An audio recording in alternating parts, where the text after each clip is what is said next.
Hello, this is Mike Johnson, and I'll be doing the fire weather briefing for Monday, August 12th.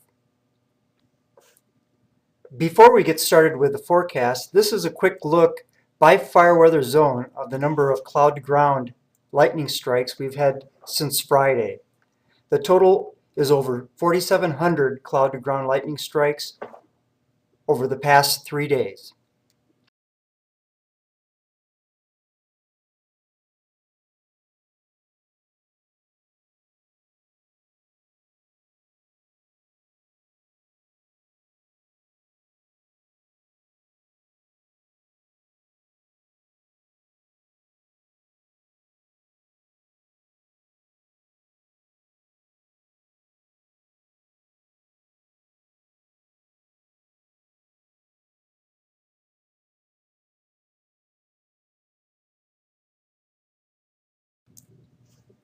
This is a satellite water vapor image valid for midnight Mountain Daylight Time Sunday night.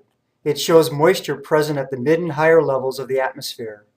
It also shows a low system just off the coast of Washington State and more subtle spokes of energy pinwheeling around the low center.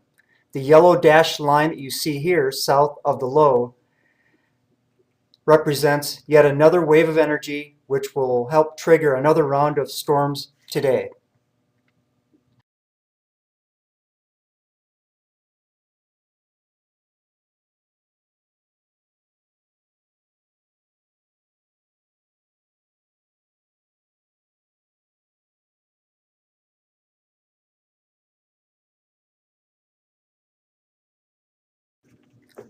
This image depicts precipitation from one of our forecast models. Without focusing on the details of the image, it shows that we are in for another convectively active day. The yellow dashed line is our wave energy, which was mentioned in the previous slide, and where it is expected to be later this afternoon. Unfortunately, storms are expected to produce frequent lightning and the potential for new fire starts.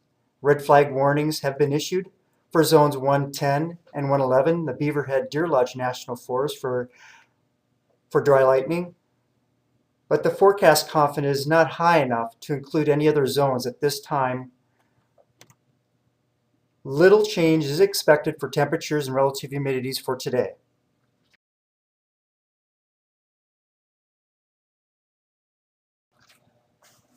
Tuesday will be a day of transition as our problematic low system ejects northeast into Canada.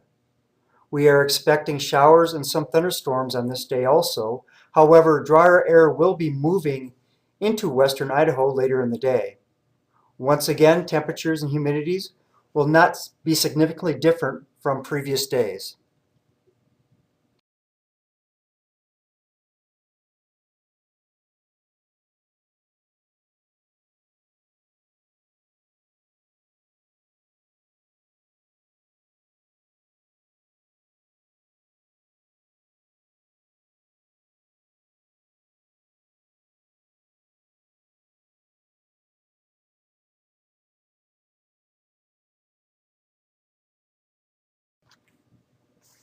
The forecast for Wednesday through Friday, we are looking for a ridge of high pressure to build across the northern Rockies region and return us to hot, dry conditions. Afternoon temperatures are expected to be in the 90s with relative humidities in the teens. The general wind pattern suggests diurnal slope winds will dominate during this period.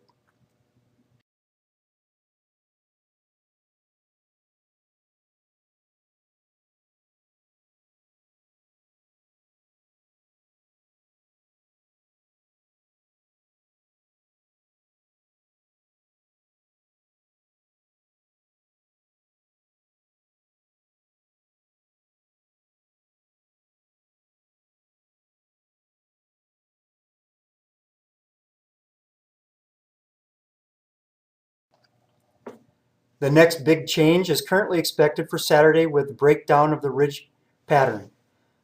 The main message here is that the westerly winds will be increasing during the afternoon. The strongest wind potential would exist across western Montana. In addition to winds, relative humidities will remain in the teens and possibly some single digits across southwest Montana, which could end up being a critical fire weather period for those folks.